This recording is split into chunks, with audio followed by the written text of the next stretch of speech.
Hey everybody, my name is Brett Arnold of Yahoo Entertainment and the New Flesh Horror Movies podcast. And I'm Mark Dujsik of MarkReviewsMovies.com, and this is a bonus episode of At the Movies Again. We're playing a little bit of catch up from last week.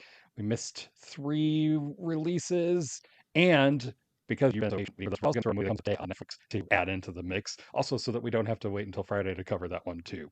So this episode, we will be reviewing The Death of Robin Hood, Leviticus, Unidentified. All 3 of those are currently playing in theaters in various levels of release.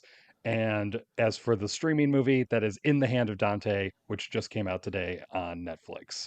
So that's where we're at. I think we're ready to start up right away, as far as I know. Yes, Sweet.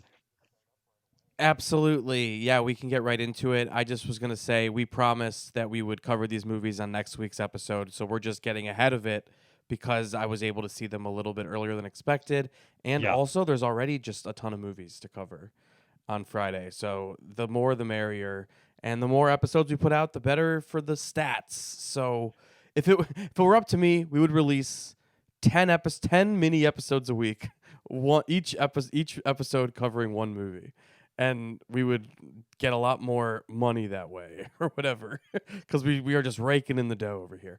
Anyway, let's get to reviewing these movies that Mark and I are going to have, I think, differing opinions on most. Half, I Or think. I guess some. About half. Yeah, half sounds right at this point.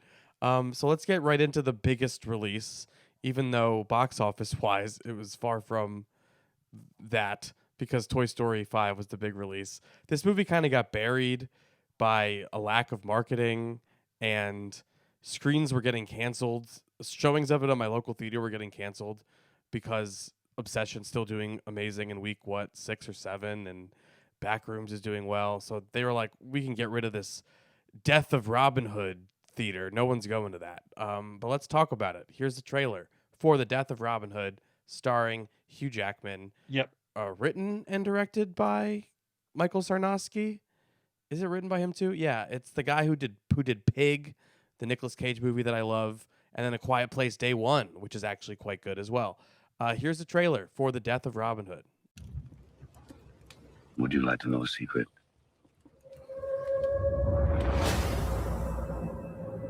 People speak of Robin Hood, tell his stories. They're all lies.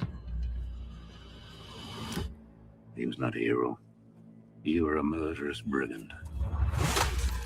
We were monsters. I am the outlaw.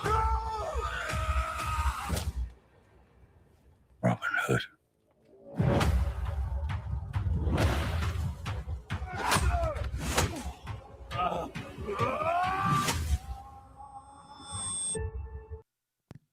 I was looking forward to this because of the filmmaker who made it. But after watching it, Mark, I just was left with one question, namely, like, why? Why am I watching this? What's the point? It felt so, this isn't your grandpa's Robin Hood. This is such a different take on Robin Hood, as if, like, Robin Hood's, like, a real, like, historical figure and a person that, like, needs to be revised. We need to hear a new version of it that is actually the reality that we never heard about. But it's like, it's a legend, it's a myth, it's a character that's already fiction. So I found it like a tough buy-in for why I should care about any of it. And the only way I could kind of understand why someone would enjoy this movie, because I found it very boring, is to view it as a movie about the why we tell stories and what stories are and what they do for people and why someone might tell a story about an evil man who killed people and zhuzh it up to be something that people want to look up to. So there's interesting ideas in it, but I just was like, what is this? I'm bored and baffled. I kind of like the first half an hour of it, and then it becomes this contemplative thing that I found not as interesting as like the grimy, dark, very over the top, hilariously. Not hilarious is the wrong word. I think it's funny to the degree to which it's serious about like look, he's gonna kill children and women, and it's just this is a bad guy. I just felt like it was pummeling in a way that I was just like, this is weird. This is a weird movie. So, but you liked it, I and did I think like it because, yeah. and Tell but me. I think you bring up a good point, maybe unintentionally, but this idea of like he's not a historical figure, he's a myth, he's a legend, and I think that idea that you do revise it, that you do change it, is the reason why it does work. That you are looking at what might an actual Robin Hood figure have looked like. He would look like a bandit who teamed up with a bunch of men to just steal money from people and take it for themselves. And at one point he said, I think I might have killed a sheriff at some point, and I guess that made me somewhat famous or infamous. There are stories going around about this guy the entire time. Some people think he is the man who or at least likes tyrannical or something. But then there are all the people that are the descendants of people that he just murdered in cold blood to steal from them. And I like this idea that this is more of a grounded, realistic take of what someone like a Robin Hood figure would be like. And after that first half hour, where it is blood and violence and gruesome imagery, it then just stops. It does become contemplative, and I liked that, to wonder, can someone like this be redeemed? And what would redemption look like? What are those limits of trying to make a person like this good again, and can that be possible? And I enjoyed the fact that the movie is serious about both of those elements, about turning Robin Hood into a realistic figure, and also to ask those big questions. And I mean, it's not getting deep into it. It has a goal, and you're right, it's about storytelling and why we tell stories and why it's important. I think it does by the end come up with a good reason why, from this character that we see, this legend of Robin Hood does come to exist. I think it works pretty well for what it's trying to do. It is completely different from what you would expect it to be, and I think that might be why it didn't do so well beyond the marketing,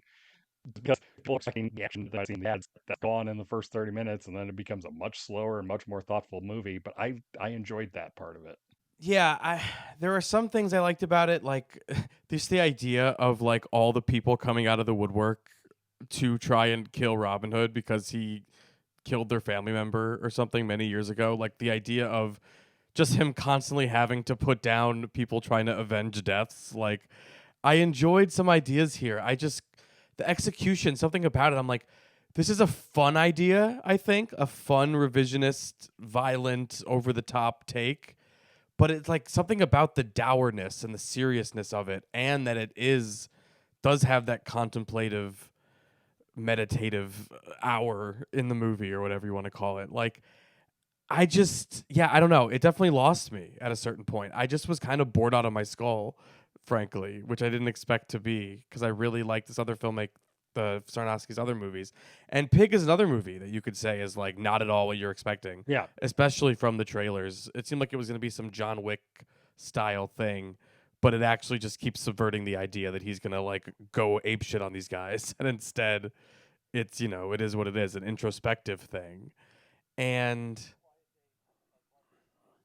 Even a Quiet Place yeah, Day One, kind of famously, they didn't reveal what right. was going on with the Lupita Nyong'o character, and everyone was kind of shocked. Oh, this is a movie about death and dying inside of a horror movie where everyone is, being killed off, but it's that Yeah, kind of I movie don't in a know. different I feel way. like if this movie just grabbed me more, I would be more into the interesting ideas it's putting forth. But maybe it was a mood thing. I saw this at 9 in the morning. It was just hilarious because my movie theater opened. I think Toy Story 5 is doing so well that they figured they could open at 8 a.m. and people would go, and they are.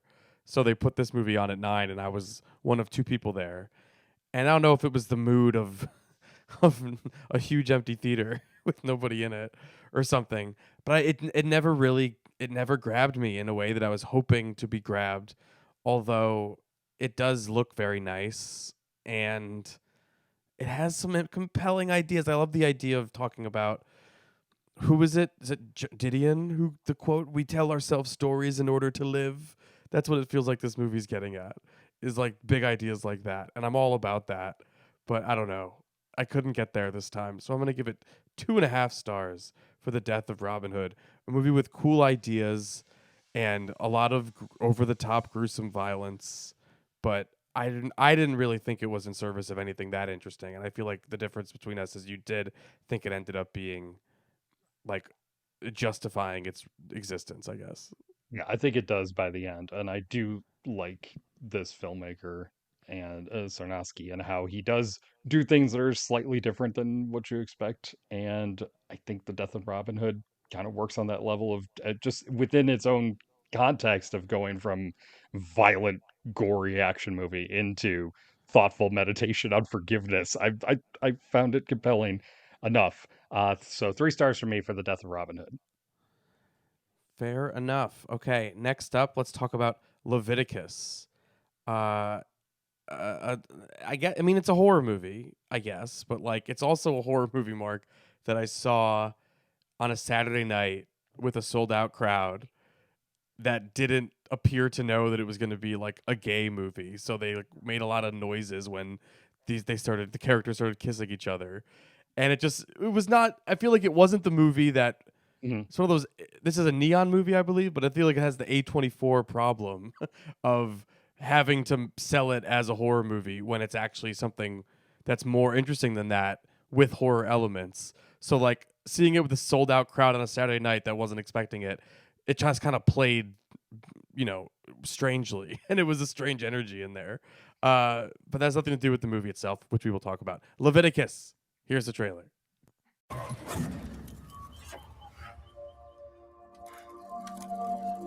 You like it here? What do you like about this place? My mom wanted to miss you. Stuck in this shithole.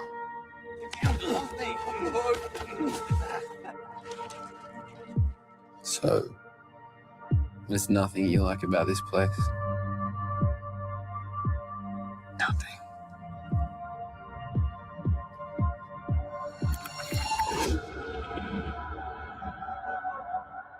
Indecency. Lust. Desire. This is essentially a movie about conversion therapy. It's a conversion therapy horror movie, a horror movie about what it's like to be gay in a time and a place where it's not socially acceptable and homophobia is like what is everywhere. And if you're gay, they want to make you not gay, and it's seen as like very bad, etc. Um, I just think I think I have metaphor horror movie fatigue or something. I feel like that's my biggest gripe going into this movie is that it's completely competent, but it never grabbed me, and I never really bought the relationship between these two guys as big as the movie needs it to be, I think, for the movie to work. But again, I appreciate where it ends and like the messaging of what it's saying about. I don't want to give away any endings, but like the hopefulness of it, I guess, is I appreciated. It just maps too cleanly onto It Follows also for me to be like, yeah, it's not that original either. So I don't know what I'm left with. Is something that I just was like wasn't really connected to. But you really connected with it. So I want you to tell me why. I did. I think it is because, once again, you brought up all the reasons that I connected to it in a way that I was, because it is about something else. It's not just a horror movie. It's a horror movie with a purpose. It's about conversion therapy and why it doesn't work, and why also the way that it supposedly does work is just awful for people. It is more of an optimistic horror movie than you would expect, and it's a love story at its core. And I found that to be moving in a way that I wasn't expecting from a horror movie in which this invisible force to everyone else that only the person who is affected by it can see is trying to murder them, taking the guise of the person that they long for and desire the most. And so there is this level of uncertainty and tension throughout all these scenes of this young man who's moved into this small Australian town where it's kind of overrun by this little Christian church, um, is seeing this guy that he loves trying to kill him all the time, and he doesn't know if it's the actual guy or if it's this vision that's trying to kill him. So I found that unnerving, but I just really found the compassion this film has for all of its characters, even the ones you don't expect. Obviously, the miracle healer or whatever who performs it, he's just this villainous figure on the edge of everything. But the people within the church, like the pastor, it has a moment where that pastor has to come to terms with the fact that he has taken his beliefs too far and taken his beliefs too far and lost the only thing that really matters to him. I like Mia Wasikowska plays the mother, which is a kind of an existential crisis, I think, for a lot of people growing up, to see her play the mother of a Yeah. teenager and do it well. Yeah, like wasn't she just the new young ingenue like a minute ago? I know, Yeah. yes, but she plays that role Yes. really well. But it gives her Yeah. something. She's a widow, and she doesn't want to lose her son after she's been told, you're going to lose your son to this unless you do Yes. something about it. I really enjoyed the fact that it does have compassion Like for you see all where of its the characters. even the evil mother, you know where she's coming You from. know exactly Yeah, where she's yeah. coming from, and you get it, Sure. and you can sympathize with at least the motive behind it, if not what she's doing. So I did appreciate that, but I did find that central romance to be convincing. I think those two young actors were really good. The Joe Bird was in even another Australian horror movie, um, from the YouTube people. Yeah. What was that one called? The Talk to Me or to Bring Her Back, one of those. Yes, that was Yeah. it. It was Talk to Me. Yeah. So he's really good here. I don't know I what just I don't know I what to didn't say. I found it scary and I found it moving and I found that sexual romance to be genuinely romantic. maybe I didn't connect with that romance and find it genuinely romantic or believe that the relationship because of the things the characters do in the movie that I thought was like beyond the pale. And I guess I have to consider the time and place and the situation and stuff, but like I kind of couldn't believe that a main character did what he does. I was like Yeah. surprised that like I was supposed to go along with that and also go along with that they love each other or whatever. So like I don't know. I found it But he doesn't he's doing it out of, Yes, petty yes. jealousy, and also he doesn't know what it is yet. what Right. the Yeah. consequences Yeah, of that are. That's fair. Yeah, I don't know. I just kept wanting to be with it, and I was always like at arm's length away, even though I appreciated, I do appreciate the messaging. I do think it's more effective as a message movie than it is a horror movie, which is fine. Like a lot of these things are. But yeah, I do think it's like some quote unquote elevated horror metaphor horror thing where I just have seen so many of these that even a pretty good one, I just was like, yeah, I don't know, I didn't get enough out of that. But I'm really glad that you will see Mark like this movie much more than your average metaphor horror movie based on the Yeah, rating so I think the far. metaphor lands because I don't think I think it does have a strong purpose and it's getting a message out, an obvious message that, but it does have that human story going on that's not, the metaphor isn't trying to have it both ways. It is just what it's trying to represent in the movie, Yeah. and it does it Yeah. really well. And it's the human story around it that matters more. Fair enough. I don't know. It's a curmudgeonly week for me. I'm 2.5 on everything. I feel like Oh, 2.5 man. for me on Leviticus. Also, 3.5 stars for me for Leviticus. I think it's very good. all right. It's kind of crazy that Leviticus technically outgrossed The Death of Robin Hood. It just beat it by it was like 2.7 to 2.6 million or something.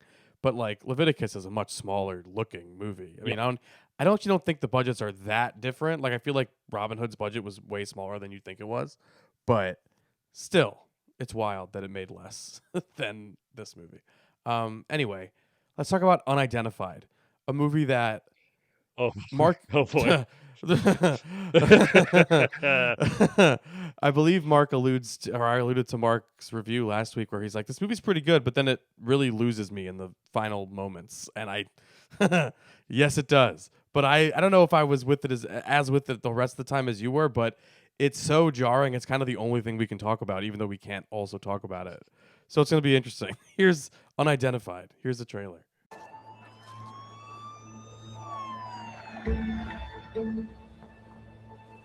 معقولة ما سألوا عنها؟ ما جاء من تقرير بهالشيء.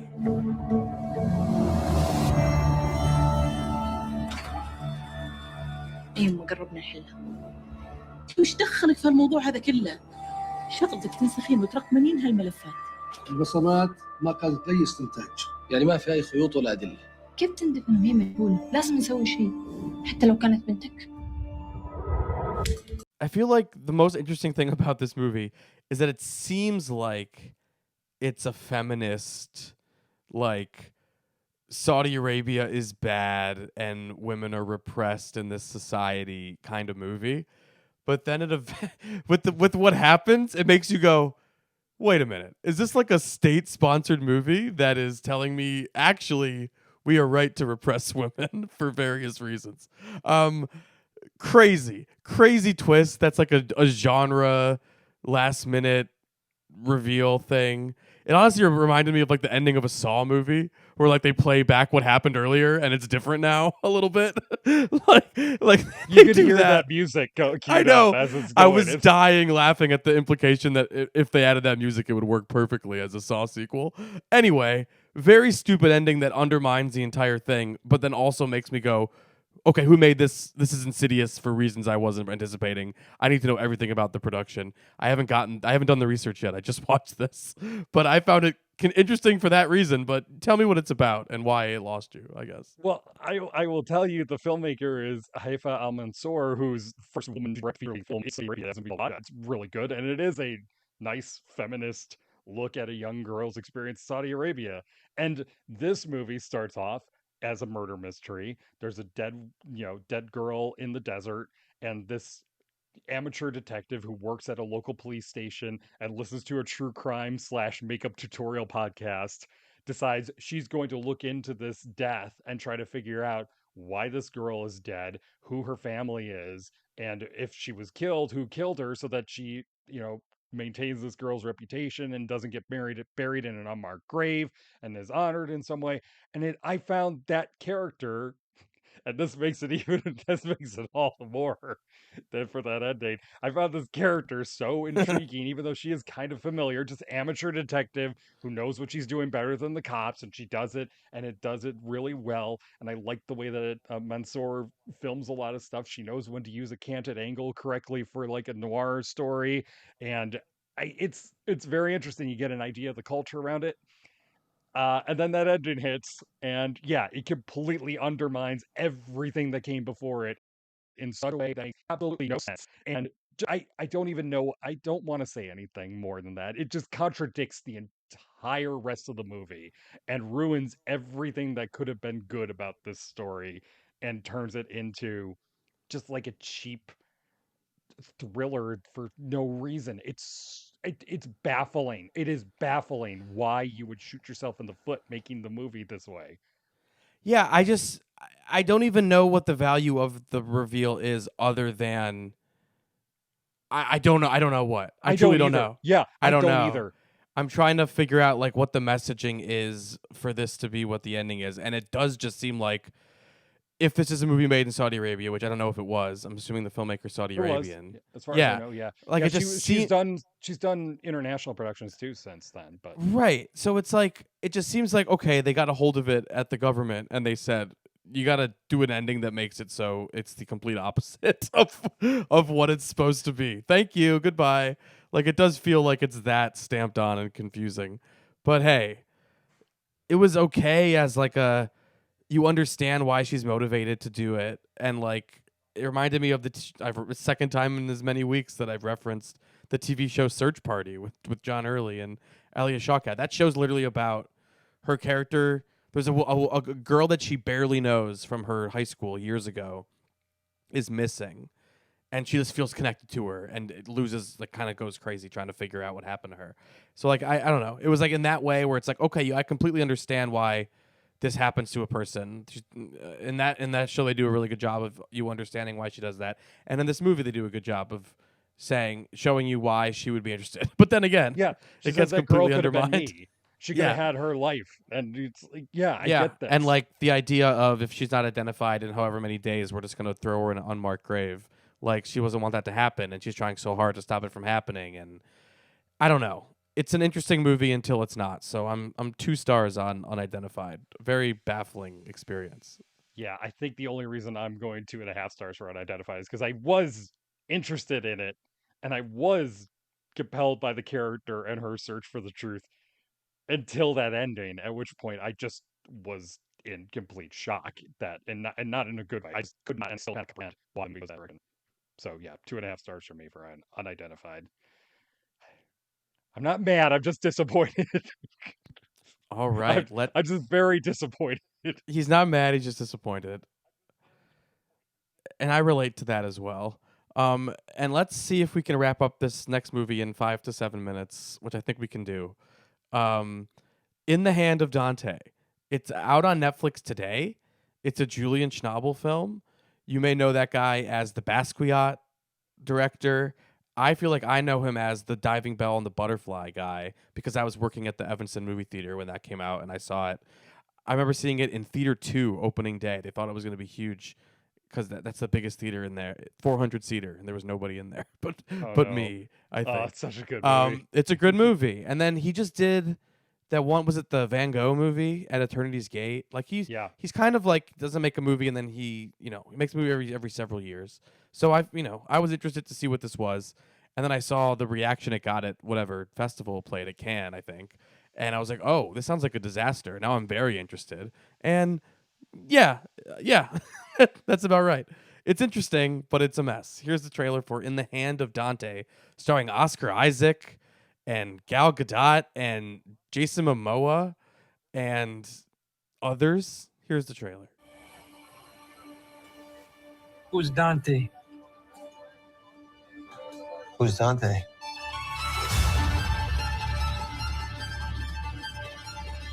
Behold, a deity stronger than I who coming shall rule over me. What? I know this poem so well, I feel like I wrote it myself. How would you like to look at the original manuscript? It doesn't exist.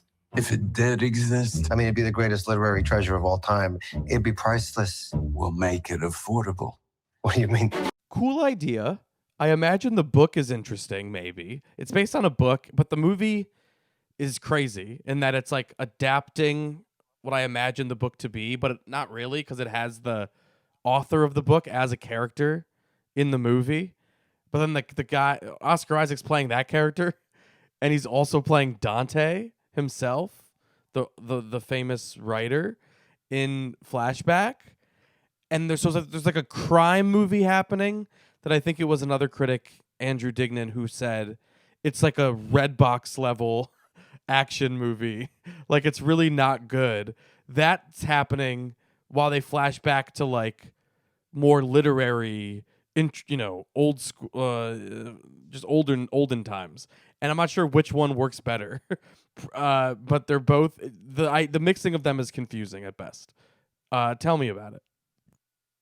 Yeah, it's essentially two big fish stories where the fish keeps getting bigger every time. The one is set in Dante's time where he's having all these theological conversations about why to write the Divine Comedy and why he's stuck trying to write it. And it's performed, it's written in such kind of an ostentatious way that there are subtitles. It's in English. They're speaking in English, but they have to provide subtitles because the dialogue is so just flashy of trying to as soon as they started talking about this stuff, I'm just like, where is this going? Especially when it's mixed with the story in the more modern times of this author, also played by Oscar Isaac, because you brought up, being caught up in this plot to try to steal Dante's original manuscript of the Divine Comedy by way of the mob, who has an assassin, one of the most cold-blooded killers I think you'll see in a bit, of a mob hitman played by Gerard Butler, killing everyone who might have any understanding of what's going on, and the author just kind of going along with it because he knows that this is a priceless artifact that he wants to have some kind of control over in some way. I don't know what to make of this. I found the modern day stuff at least kind of interesting because it is about just how the commercialization of art now, and that's kind of an idea that the stuff in the past brings up too. But and it's an interesting enough story in terms of like how weird it gets and how exaggerated all the mob stuff becomes and how much this